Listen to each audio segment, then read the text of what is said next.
ओम शांति। स्वागत है सभी का। कुछ देर के लिए चारों ओर से अपना ध्यान हटाकर एकाग्र हो जाते हैं स्वयं के पास। भृकुटी में चमकता हुआ सितारा। मैं मास्टर सर्वशक्तिवान हूँ।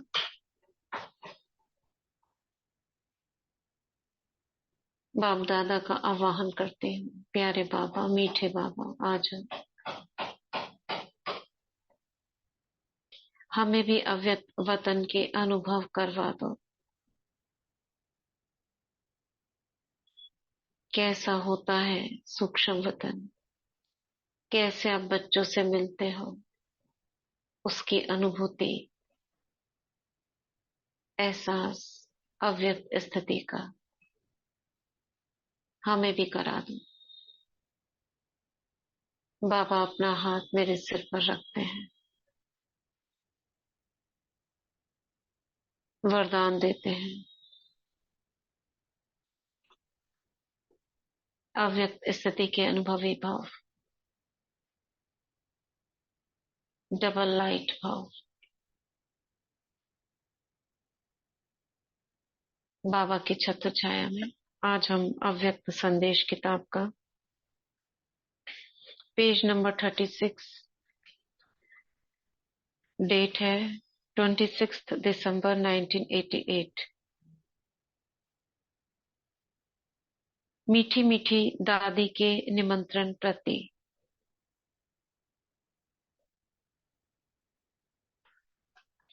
अपनी मीठी मीठी दादी जी का हुज्जत और स्नेह भरा संदेश ले बाप दादा के पास गई। बाप दादा से सदा के प्रमाण मुस्कुराती मूर्त और रूहानी नजरों से मिलन हुआ और बाबा ने कहा, बच्ची आज किन विचारों में मगन हो? क्या कोई विशेष समाचार है? दादी जी का हुज्जत और स्नेह भरा संदेश, यानी प्रकाशमणि दादी जी का क्या संदेश था वो सुनते हैं। क्या कोई विशेष समाचार है?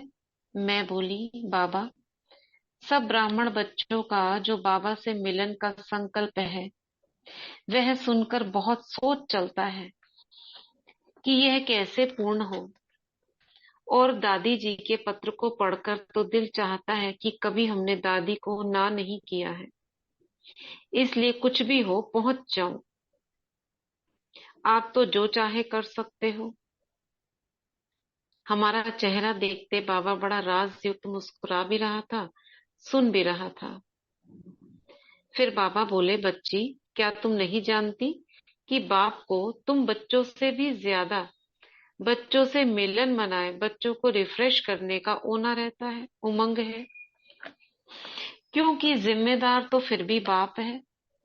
साथ साथ तुम्हारी दादियों की हुज्जत और स्नेह के संदेश प्रति बाप को मुरब्बी बच्चों का रिगार्ड भी है, क्योंकि निमित्त है, समान है।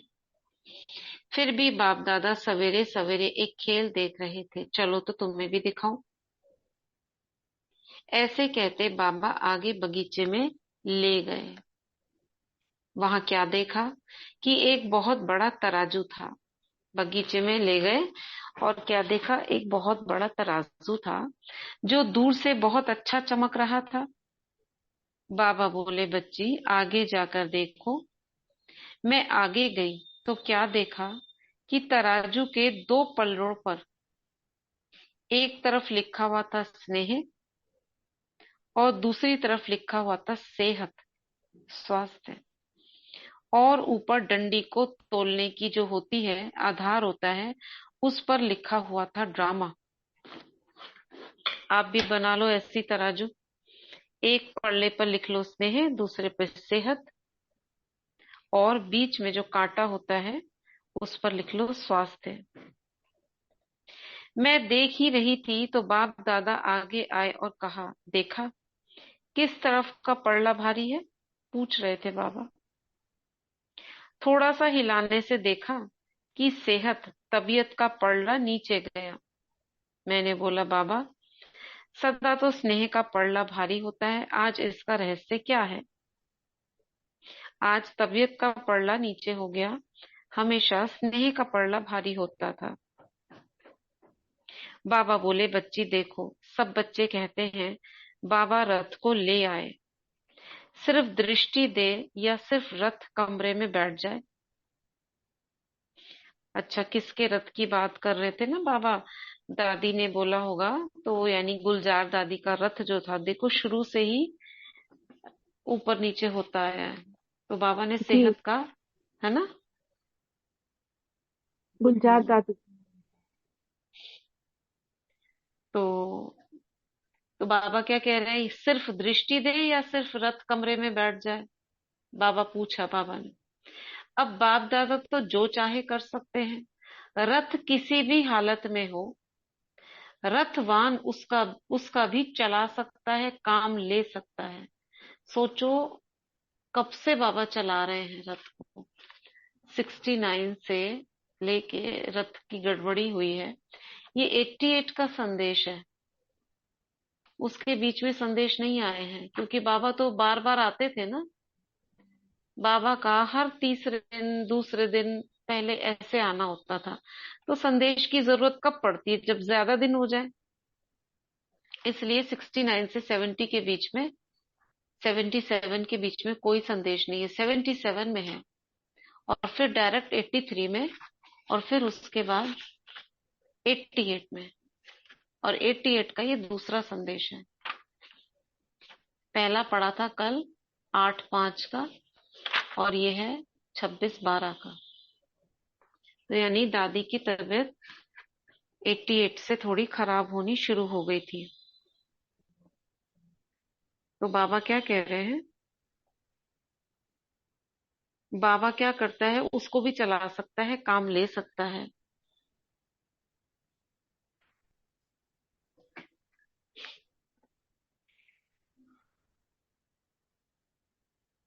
लेकिन बच्चे सिर्फ स्नेह, भावना और वर्तमान को जानते। बाप ड्रामा की भावी, सेहत और तीनों कालों को जानता है। इसलिए अगर अब जबरदस्ती अधीन कर रथ से काम लिया, तो सदा के लिए कमजोरी का कारण बन जाएगा, क्योंकि सिस्टम में अंतर पड़ता ही है।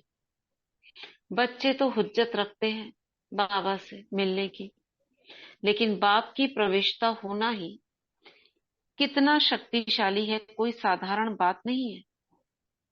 देखो यहाँ पर बाबा ने क्लियर करा है, बाबा की प्रविष्टा, वो भी गुलजार दादी के तन में। क्यों? क्योंकि दादी 7 जन्मों से पवित्र रही थी, ब्रह्मचर्य में रही थी, 7 जन्मों से पवित्र थी। और इस अंतिम जन्म में दादी 9 साल की उम्र में आई थी, एकदम बच्चा, अबोध बालक। कोई अपवित्रता नहीं, कोई शिक्षा नहीं बाहर की, इसलिए दादी का मन बिल्कुल पवित्र था। दूसरा कारण ये भी था। और एक और कारण बाबा ने किसी मुरली में बताया था, कि दादी को वरदान मिला था बाबा से, इस कारण बाबा उनके तन में आए। ऐसे ही किसी के तन में नहीं आ सकते।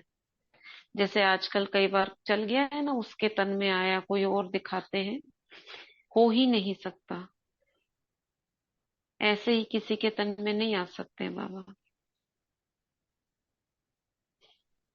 तो बाबा ने कहा, यह कोई साधारण बात नहीं है, यह तो बच्ची की नेचर इजी है, निरसंकल्पता के निजी संस्कार हैं, और पुण्य का खाता जमा है।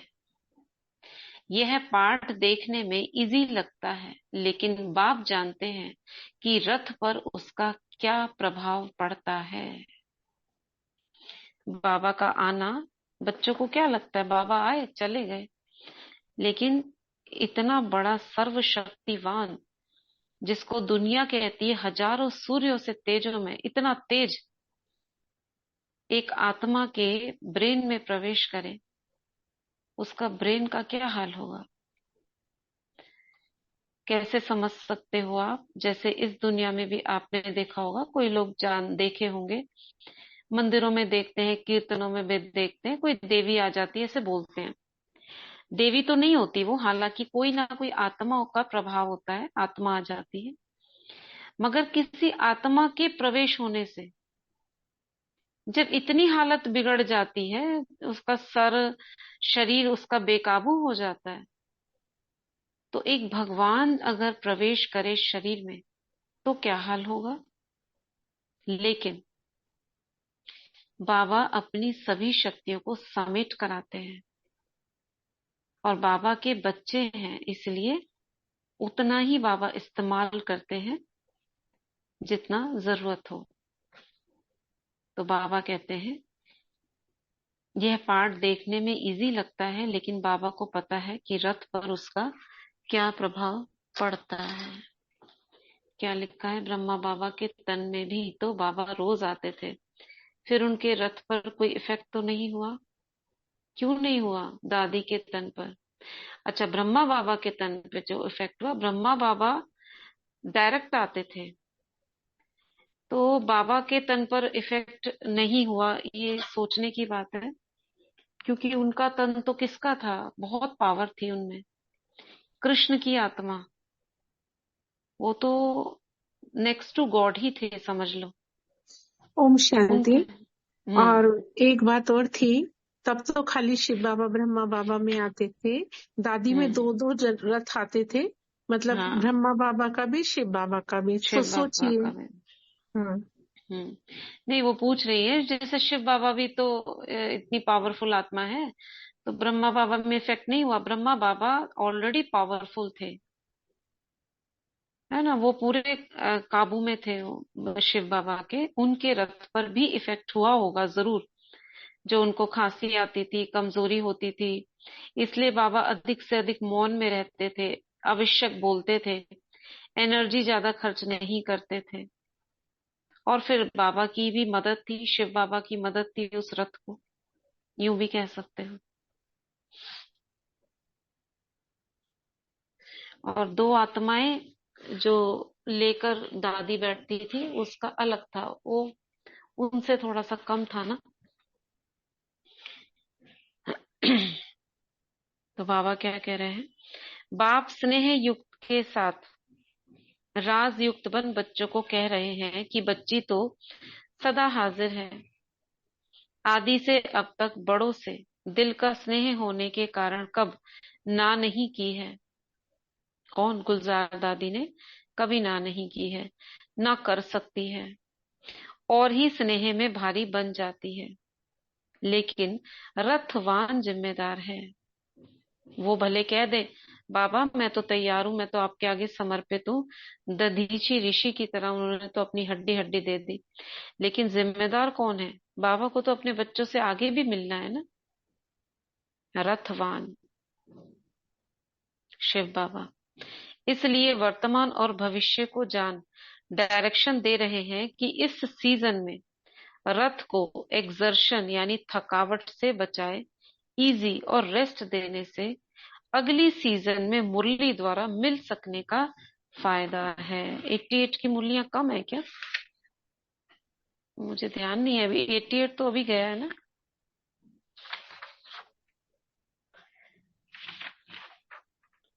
यानी कि वो क्या बोलते हैं,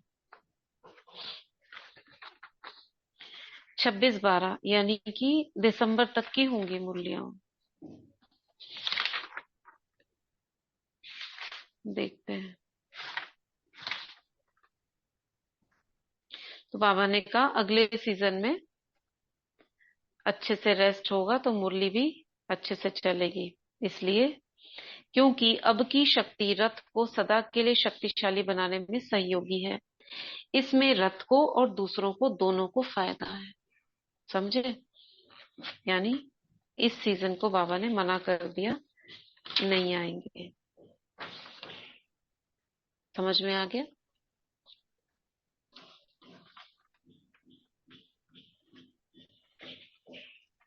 लेकिन 18 जनवरी की तो मुरली जरूर चली होगी। चली थी नहीं चली थी पता नहीं मुझे। 18 जनवरी। नेक्स्ट मुरली, ये अव्यक्त संदेश कल पढ़ेंगे। 88 की 2 मुरली हैं। 21 मुरली है, अच्छा। नहीं 21 तो होंगी, पहले तो बाबा हर चौथे पांचवें दिन आते थे ना। दिसंबर के बाद कितनी मुरली है वो देखना पड़ेगा, याद नहीं है मुझे कितनी मुरली है।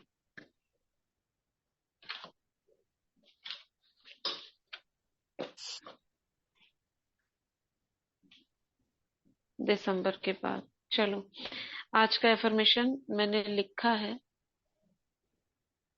लिखें? पुलकित मेहता जी, कुछ कहना है?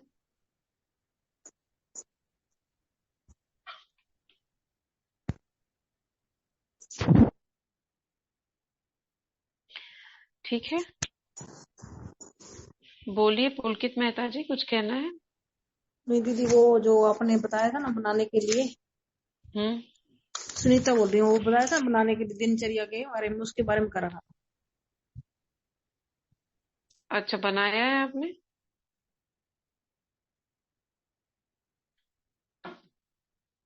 तो उसकी बात ना बाद में करेंगे, अभी हमने संदेश पढ़ा है, अब इसके बाद हम एफर्मेशंस लिखेंगे। किसी और ने भी बनाए हैं क्या एफर्मेशंस?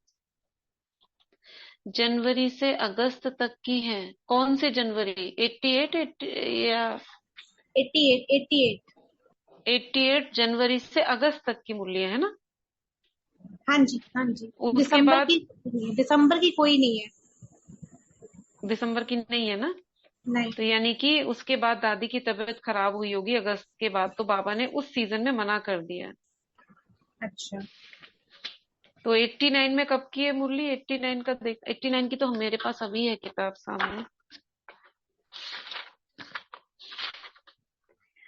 89 की 89 की 7 नवंबर से है, 31 13/12, दिसंबर तक। 17/12, 21/12, 25/12, 29/12 मुरलियां तो हैं। पता नहीं बाबा ने ऐसे कहा है, चलो बाद में देखेंगे।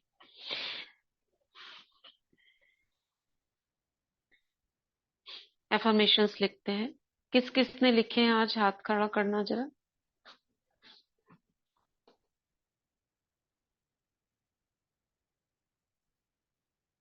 सस्मिता बहन, कविता बहन जी ने लिखे, अच्छा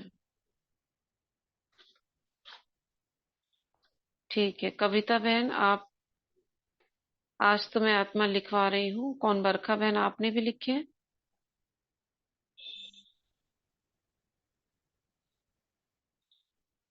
कविता बहन आप कल लिखवा सकते हो तो लिखवाना, आज मैं लिखवा रही हूँ, ठीक है? हाँ ठीक है दीदी। चलिए लिखिए। सदा समर्थ कैसे रहें? पहला, मैं सभी प्रकार के व्यर्थ से मुक्त,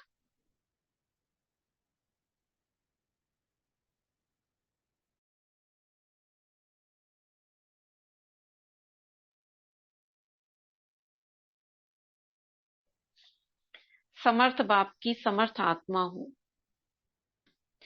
मैं सभी प्रकार के व्यर्थ से मुक्त, समर्थ बाप की समर्थ आत्मा हूँ।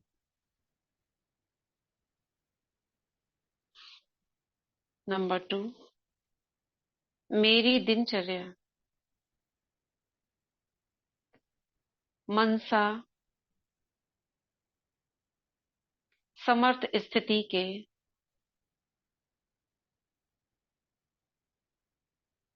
प्रोग्राम प्रमाण सेट रहती है।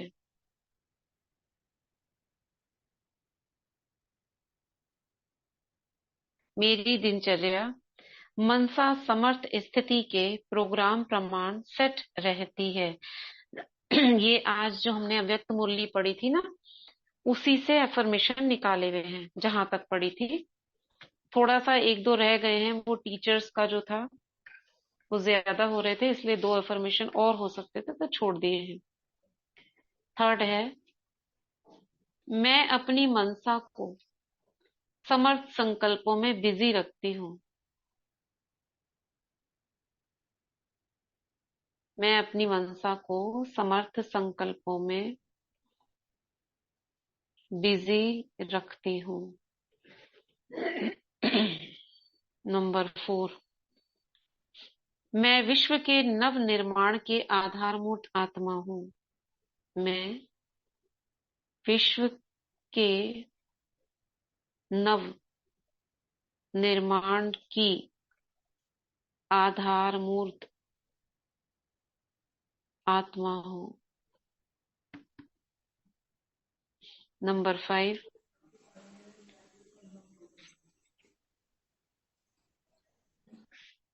मैं बेहद के ड्रामा के अंदर, मैं बेहद के ड्रामा के अंदर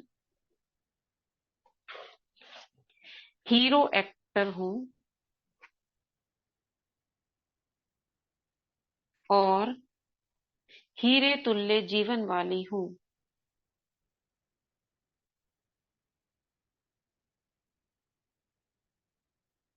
इससे क्या होगा, मुरली भी रिवीजन हो गई और मुरली के जो हमने निकाला वो हमारा, हम उसको अंतर्मन को स्वीकार भी करवा रहे हैं। नंबर 6, अमृत वेले से लेकर रात तक, अमृत वेले से लेकर रात तक मनसा वाचा कर्मणा और संबंध संपर्क में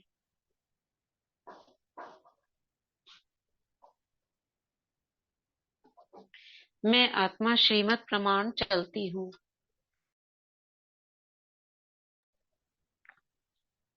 अमृत वेले से लेकर रात तक मनसा वाचा कर्मणा और संबंध संपर्क में मैं आत्मा श्रीमत प्रमाण चलती हूँ। नंबर 7, मैं बाप दादा के कदम पर कदम के ऊपर कदम रखने वाली, मैं बाप दादा के कदम के ऊपर कदम रखने वाली आज्ञाकारी आत्मा हूँ।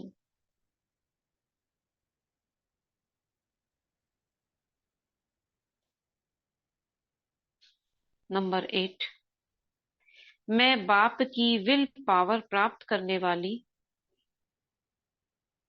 मैं बाप की विल पावर प्राप्त करने वाली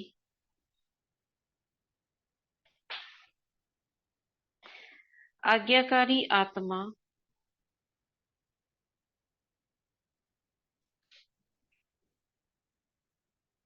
डैश डाल के वर्षा वरदान व दुआओं की अधिकारी आत्मा हूँ।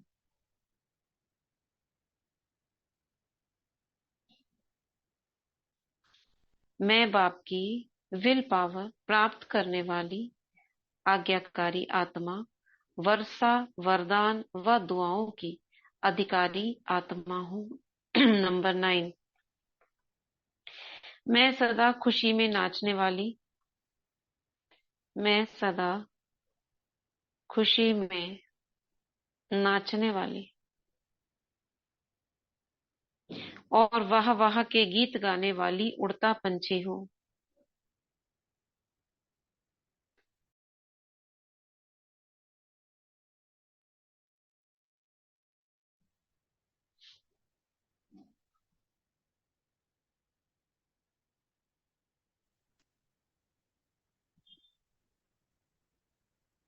मैं सदा खुशी में नाचने वाली और वाह वाह के गीत गाने वाली उड़ता पंछी हूँ। नेक्स्ट 10 नंबर, मैं बाबा की सभी आज्ञाओं को, मैं बाबा की सभी आज्ञाओं को पालन करने वाली,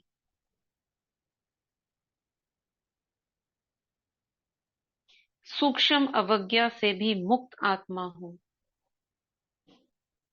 सूक्ष्म अवज्ञा से भी मुक्त आत्मा हूँ। ये 10 हुए। आज की मुरली 17-12-89 के ये आधी मुरली के महावाक्य से लिए गए अफर्मेशंस हैं।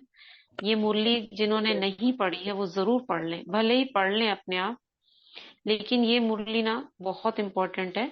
इसमें बाबा ने कहा है सुबह से लेकर रात तक जो भी दिनचर्या आप सेट करते हो उसके साथ में मनसा का प्रोग्राम भी सेट करो। किस कर्म में क्या सोच रखनी है, क्या अभ्यास करने हैं, और उसको अमृत वेला रिवाइज करो। रोज प्रोग्राम बनाओ पूरे दिन का। उसका होमवर्क सभी को दिया हुआ है, सभी अपना अपना बना रहे होंगे और कल सुबह बताएंगे। ठीक है, आगे दीदी बढ़ते फर्स्ट एंड सेकंड पॉइंट जरा रिपीट कीजिए ना। ओम शांति मैं दीदी। सब मैं सभी प्रकार के व्यर्थ से मुक्त। फर्स्ट, मैं सभी प्रकार के व्यर्थ से मुक्त समर्थ बाप की समर्थ आत्मा हूँ। आपने लेट ज्वाइन किया था क्या? दीदी बार 5 नंबर पे बोलेंगे ना। हाँ। सेकंड है मेरी दिनचर्या मनसा समर्थ स्थिति के प्रोग्राम प्रमाण सेट रहती है। नंबर 5, मैं बेहद के ड्रामा के अंदर हीरो एक्टर हूँ। अलार्म लगा लिया करिए, थोड़ा सा रहता है, इंपॉर्टेंट होता है। मैं बेहद के ड्रामा के अंदर हीरो एक्टर हूँ और हीरे तुल्य जीवन वाली हूँ। और लिखना ना बहुत इंपॉर्टेंट है, और बहुतों के अनुभव है लिखने से ना वो बात अंदर चली जाती है। हम रोज इतनी मुरलियां पढ़ते हैं सुबह दोपहर शाम, लेकिन अंदर कितना जाता है हमारे लिखने से। दीदी हमारा तो हाँ छूट रहा है, हम शांति वाइट वॉश की वजह से लिखना ही छूट रहा है। बाद में लिख लेंगे हम। हाँ, बाद में लिखिए, बाद में लिखिए, आप रिकॉर्डिंग सुन के लिखिए, क्योंकि सबके साथ में बहुत धीमे नहीं कर सकते ना, टाइम बहुत ज्यादा हो जाता है। हाँ जो जी लिख हाँ सकते जी हैं ठीक है। अच्छा, जो नहीं लिख सकते हैं बाद में लिखिए। ठीक है, पहले तो दीदी लिखते थे हम लोग, जितना आप लिखवाते थे ना। चलिए आगे बढ़ते हैं।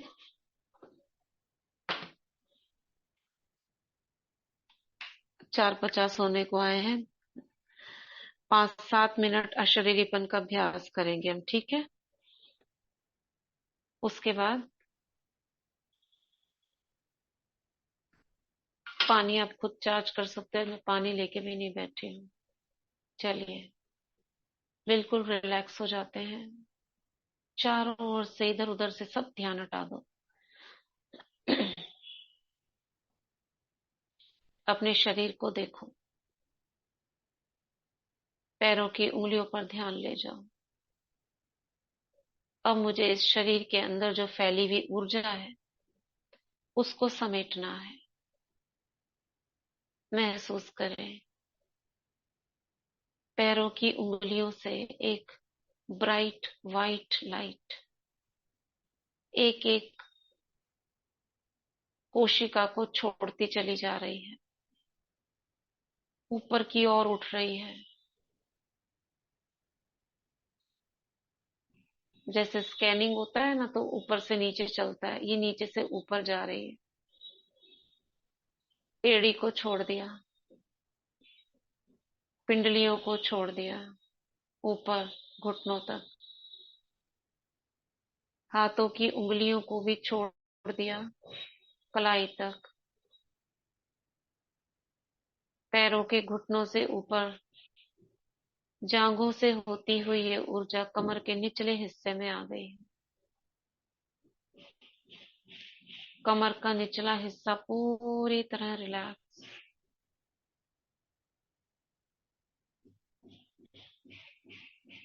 हाथों की उंगलियों से कलाई, कलाई से ऊपर कोहनी तक, कोहनी से ऊपर कंधे तक की ऊर्जा आ गई है। कमर के निचले हिस्से से ऊर्जा ऊपर उठती जा रही है।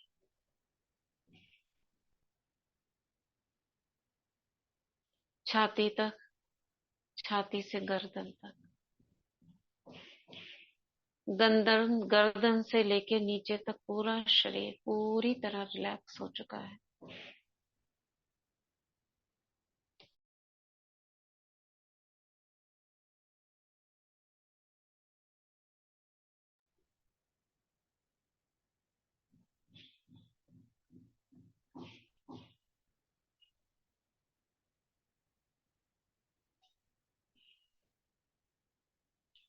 धीरे धीरे ये ऊर्जा ऊपर उठ रही है, गर्दन से ऊपर, एक एक स्नायु तंत्रों को छोड़ती हुई, ठोड़ी, गाल,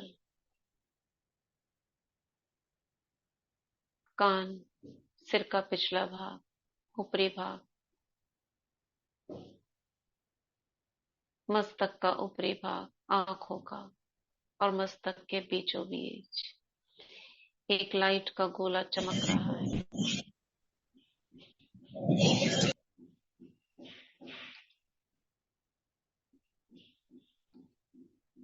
अब मेरा अंतर्मन जागृत हो चुका है। सबकॉन्शियस माइंड और कॉन्शियस माइंड दोनों आमने सामने हैं। अब मैं जो कॉन्शियस माइंड से सब कॉन्शियस को भेजूंगी, अंतर्मन उसे स्वीकार करेगा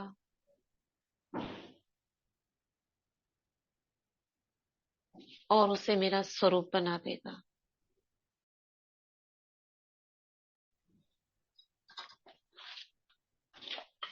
हे मेरे अंतर्मन, तुम बहुत शक्तिशाली हो। संसार की सबसे अधिक शक्तिशाली मैं आत्मा हूँ। मुझ में सभी शक्तियां जो शिव बाबा के पास है, वो सभी शक्तियां हैं। मुझ आत्मा का हर संकल्प शुभ, समर्थ, सम्मान युक्त, सकारात्मक व रूहानी खुशबू से भरपूर है। संसार सागर से सुख की लहरें ही मुझे स्पर्श करती हैं। मेरा आभा मंडल अभेद्य है। मैं सुरक्षा कवच में सेफ हूँ। मैं आत्मा किसी भी प्रकार के वायुमंडल में मन बुद्धि को स्थिर रखती हूँ। ड्रामा के हर राज को जानते हुए नथिंग न्यू के पाठ की मैं अभ्यासी आत्मा हूँ। हर आत्मा के भिन्न पार्ट को देखते सुनते हुए मैं आत्मा अप्रभावित रहती हूँ। मेरा मन शांत रहता है। मेरे शरीर के सभी अंग सुचारू रूप से काम करते हैं। हृदय की गति सामान्य है। बीपी, शुगर नॉर्मल है। हड्डियां स्वस्थ हैं। आंखें तेज हैं। ब्रेन परफेक्ट पावरफुल है। मैं पूर्णतः स्वस्थ हूँ, स्वस्थ हूँ। मेरी दिनचर्या और मनचर्या सेट रहती है। जो प्रोग्राम मैंने फिक्स किया है उस अनुसार मेरा मन और बुद्धि और मेरे संस्कार मुझे सहयोग देते हैं। मैं अपनी दिनचर्या व मनचर्या के अनुसार टाइम पर अपने सभी स्थूल व सूक्ष्म कार्य पूर्ण कर लेती हूँ।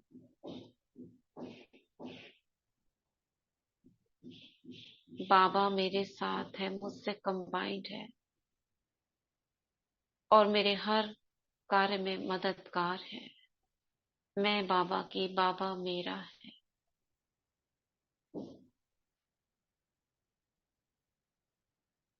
बाबा को धन्यवाद करती हूँ। मन बुद्धि संस्कार का भी धन्यवाद करती हूँ। मुझे सहयोग देने के लिए। मैं आत्मा राजा भृकुटी सिंहासन पर धीरे धीरे अपनी चेतना में, कर्म इंद्रियों में अपनी ऊर्जा का प्रवाह फिर से वापस दौड़ा देती हूँ। सिर से लेकर पैर तक एक करंट का प्रवाह हो रहा है।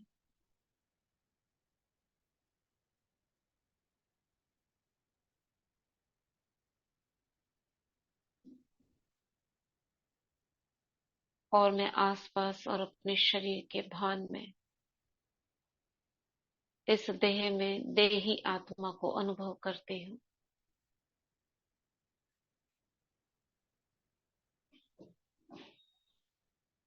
ओम शांति।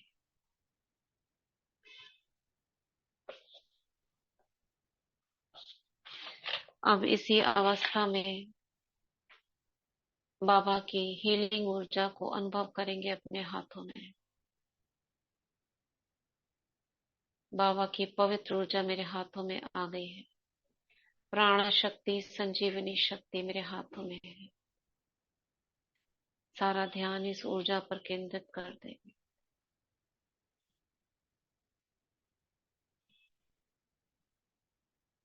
और एक आत्मा को इमर्ज कर उसे प्रकाश देंगे।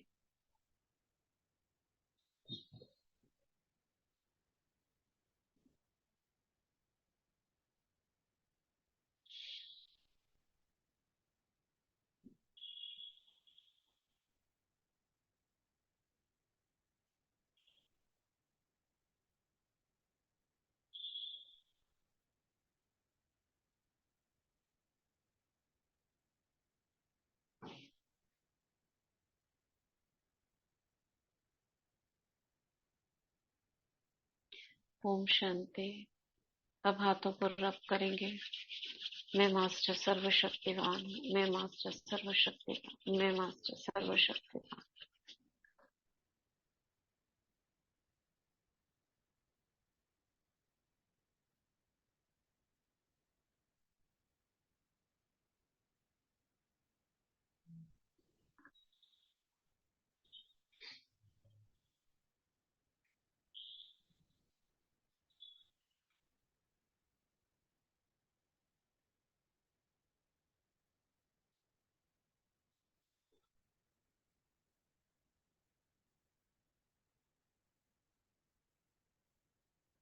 फिर करेंगे।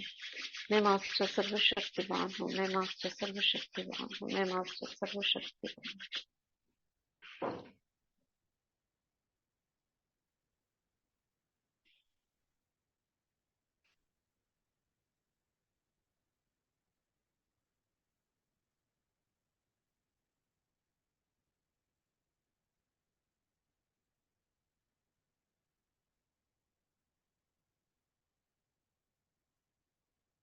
फिर से करेंगे। मैं मास्टर सर्वशक्तिवान हूँ। मैं मास्टर सर्वशक्तिवान हूँ। मैं मास्टर सर्वशक्तिवान।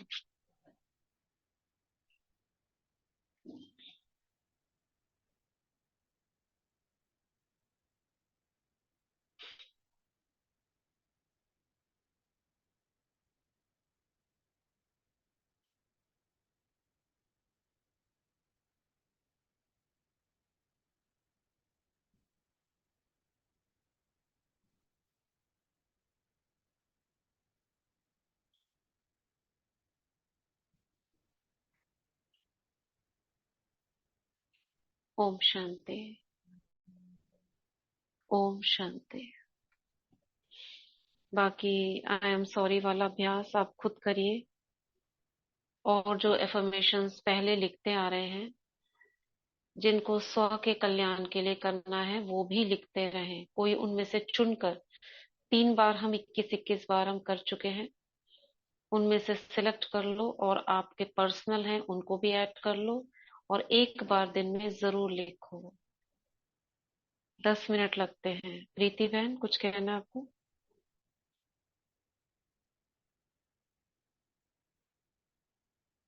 आवाज नहीं आ रही आपकी। फिर नवरात्रि तो कुछ सामान ले क्या?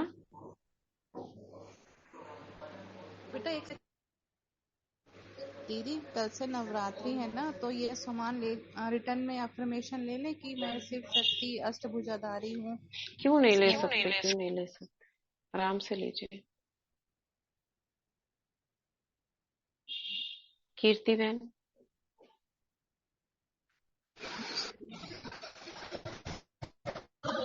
ओम शांति दीदी।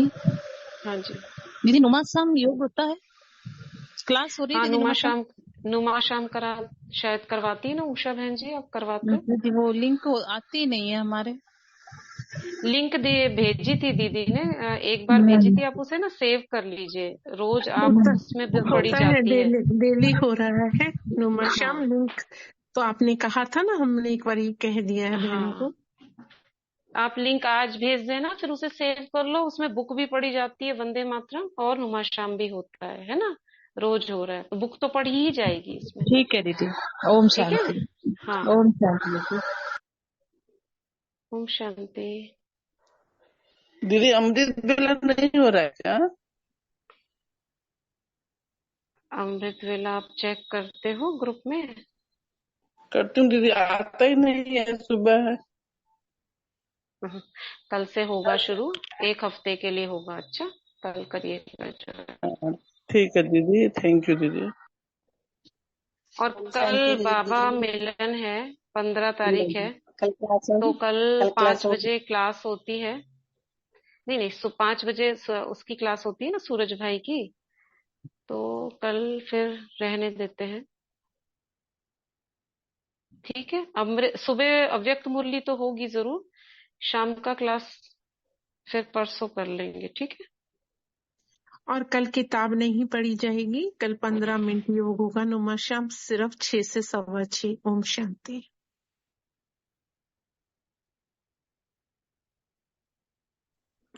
दीदी जी, तब भोग लगाते हैं ना बाबा को हम, फिर तब करें भोग के टाइम? क्या? जब बाबा का भोग लगता है ना, तब घर में भी भोग लगाते हैं हम बाबा को कल। हाँ, तो तब योग करे क्या, ऐसे बोल रहे हैं समझ। बाबा योग मिलन? किसका? यहाँ पे ग्रुप में? नहीं। नहीं नहीं, दीदी बोल रहे हैं ना, उषा दीदी की जैसे योग होगा तो